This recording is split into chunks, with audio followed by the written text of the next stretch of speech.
जिस पर हमारा हक न हो और जिसे लेने की चाह हो तब महाभारत होती है। जिस पर हमारा हक हो और उसे छोड़ने का मन हो तब रामायण होती है।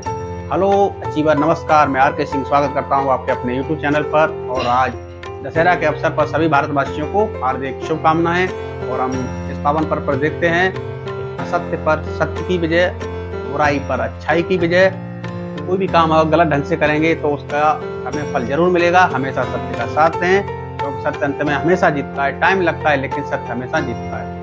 तो इस विजयदशमी के पावन पर्व पर आज हम कुछ लर्निंग है, जो रामायण की कुछ लर्निंग आप लोगों के साथ में शेयर करना चाह रहा हूँ। और वो एक एक कर शेयर करूँगा कि किस तरह रामायण के हर भगवान श्री राम, माता सीता या लक्ष्मण, भरत, सबसे कुछ न कुछ हमें सीखने को मिलता है। और इनको अगर अपनी लाइफ में हम इम्प्लीमेंट करेंगे तो कहीं ना कहीं हम अपने जीवन को एक नए मुकाम तक ले जाएंगे।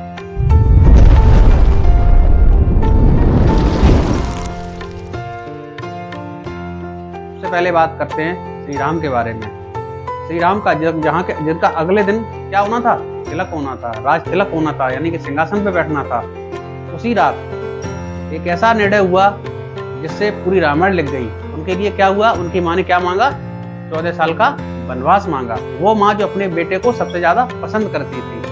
तो लेकिन जब राम को ये बात पता चली तो राम जरा भी घबराए नहीं और उन्होंने धैर्य से अपने पिता की आज्ञा का पालन किया और वो वनवास जाने के लिए तैयार हो गए।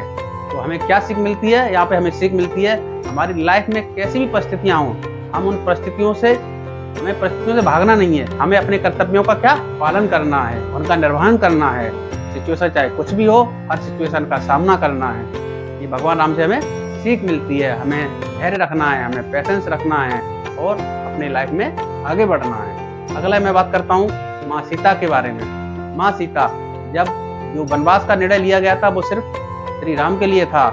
सभी लोगों ने रोका, आप मत जाइए। भगवान श्री राम ने मना किया सीता माँ से, लेकिन सीता माँ ने कहा कि मेरा पहला फर्ज अपने पति के साथ रहना है।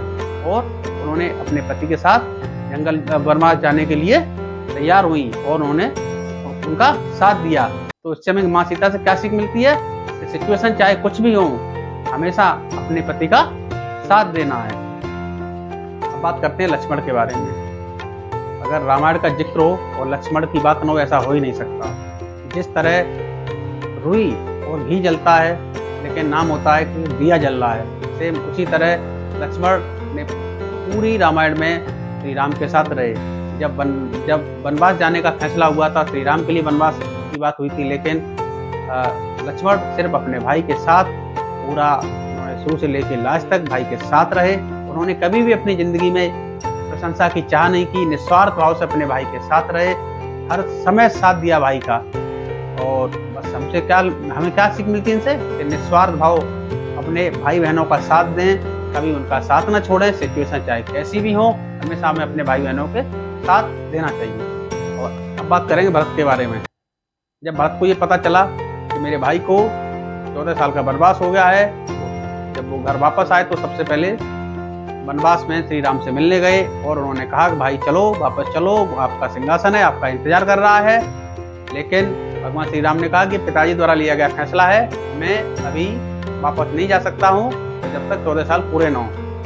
भरत के बार बार रिक्वेस्ट करने पर उन्होंने अपनी चौड़पादुकाएं दी और भरत चौड़पादुकाएं लेके अयोध्या वापस आए और उन चौड़पादुकाओं ने 14 साल तक अयोध्या पर राज किया। तो यहाँ हम देखते हैं कि भाइयों में प्यार और भाई का त्याग की भावना देखते हैं। आज की डेट में ये चीज़ बहुत कम देखने को मिलती है कि लोग त्याग करने के लिए तैयार हों। लोग कोशिश करते हैं दूसरे का माल हड़पने के लिए, लेकिन हम भरत से हम सीख सकते हैं कि इतना ही जो चीज़ हमारी नहीं है, जिस पर हमारा हक नहीं है, हमें उस पर हक जमाने की कोई कोशिश नहीं करें। हमें कोशिश भी नहीं करनी चाहिए। और उन समय एक ही चीज़ मिलती है, त्याग की भावना। हम अगर लाइफ में कुछ लग रहा है जो हमारा नहीं है, उसका त्याग करें। अब बात करते हैं हनुमान जी के बारे में। दुनिया रचने वाले को भगवान कहते हैं और संकट हरने वाले को हनुमान कहते हैं। रामायण का जिक्र हो तो हनुमान जी के बारे में बात न हो, ये हो ही नहीं सकता। हनुमान जी का रोल रामायण में बहुत ही अहम है। किस तरह हनुमान जी ने सीता माँ का पता लगाया और किस तरह उन्होंने जब लक्ष्मण मूर्छित हुए तो पहाड़ उठा के लेके आए, किस तरह उन्होंने वो समुद्र पर बांध बनवाया, और किस तरह उन्होंने लंका पर विजय दिलाई। लंका का दहन एक एक चीज बिना हनुमान के असंभव थी। जब जामवंत ने हनुमान जी को याद दिलाया कि आप क्या क्या कर सकते हैं, तो उन्होंने अपनी शक्तियों का बड़ी अच्छी तरह से यूज किया और लंका पर विजय प्राप्त करने में श्री राम की मदद की। वो मदद, अगर कोई आदमी सही है अपनी जगह, हनुमान से हम क्या सीख सकते हैं? अगर कोई आदमी सत्य का साथ दे रहा है, सत्य सही है, तो हमें उसका साथ हमेशा देना चाहिए। अगर कोई सही है तो हमें उसके पूरे तन मन धन से उस पर विश्वास करना चाहिए और उसका साथ देना चाहिए हमें। तो बस हनुमान जी से हमें ये सीख सकते हैं कि सत्य का साथ हमेशा देंगे। उन्हें मालूम था भगवान श्री राम सही हैं, तो इसीलिए उन्होंने साथ दिया। हनुमान जी के बारे में एक बात कही जाती है, जब वो लंका पर विजय होने के बाद जब भगवान श्री राम के साथ हनुमान जी अयोध्या वापस आए, तो माँ सीता अपनी मांग में सिंदूर भरती थी। तो हनुमान जी ने पूछा, हे माँ, ये क्यों भरती हो? तो उन्होंने बताया, ये श्री राम की दीर्घायु के लिए, और वो इससे उनकी दीर्घायु के लिए भरते हैं। तो हनुमान जी ने क्या किया, अपने पूरे शरीर पर सिंदूर लपेट लिया। तो इससे क्या, उन्हें वो भगवान की दीर्घायु के लिए क्या उन्होंने क्या कर पूरे अपने शरीर को ही सिंदूरी बना लिया। तो ये ऐसी कई इंसिडेंट हैं, ऐसी कई रामायण में घटनाएं हैं जिन्हें हम सीख सकते हैं कि हनुमान जी भगवान श्री राम से कितना प्यार करते थे। और उन्होंने एक बार भगवान को श्री हनुमान जी ने अपने सीना चीर के दिखा दिया कि भगवान श्री राम तो मेरे सीने में रहते हैं। तो वो इतनी निस्वार्थ भाव से श्री भगवान राम की सेवा करते थे, और यही हम सीख सकते हैं हनुमान जी के कैरेक्टर से।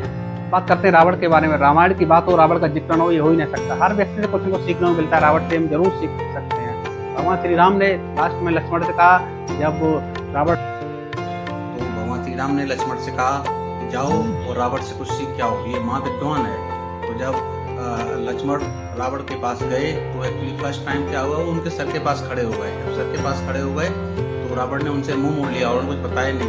तो लक्ष्मण को बड़ा गुस्सा आया और राम के पास गए, बोले कि भाई वो तो अभी भी लास्ट अवस्था में आ गया, लेकिन फिर भी मुंह मोड़ रहा है। तो राम ने कहा, जब हमें सीखना होता है तो हमें जब अपने अंदर शिष्य को हमें पैदा करना पड़ता है, तो जाइए और उनके पैरों की तरफ खड़े हुए।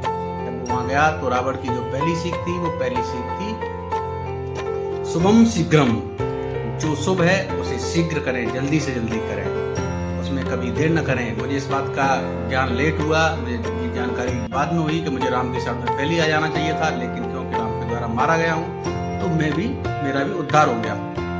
और दूसरी सीख उन्होंने दी कि कभी भी मेरा भाई विभीषण, जिसको पता था कि मेरी मृत्यु किस तरह हो सकती है, तो कभी भी अपने सीक्रेट किसी को नहीं बताने चाहिए। अपना जो रहस्य है, जो सीक्रेट है लाइफ के, वो कभी सामने वालों को नहीं बताने चाहिए। हमें सीख मिलती है कि हमारी जो कमियां हैं, हमें कमियों को लोगों के साथ शेयर नहीं करना चाहिए। लोग हमेशा क्या है, उन कमियों का फायदा उठाना चाहते हैं, तो ज़्यादा से ज़्यादा क्या करेंगे, उन कमियों से जब मौका मिलेगा तो आपसे उसको क्या करेंगे, आपको ब्लैकमेल करेंगे या कहीं ना कहीं आपको नुकसान पहुंचाने की कोशिश करेंगे। ये रावण ने 2 सीख हमें दी। तो कहीं ना कहीं अगर लाइफ में कुछ हम अच्छा सीख सकते हैं तो 2 चीज़ जरूर सीखें। शुभम शीघ्रम, अगर लाइफ में कभी कुछ अच्छा मौका मिल रहा है, अपॉर्चुनिटी मिल रही है, तो तुरंत करें। दूसरा, अपनी कमियों को लोगों के साथ ज़्यादा लोगों के साथ शेयर ना करें, अपनी कमियां अपने पास ही रखें और कोशिश करें अपनी स्ट्रेंथ बनाने की। तो बस इसी के साथ दोस्तों, मैं आपको नमस्कार, ये मेरा छोटी सी जानकारी।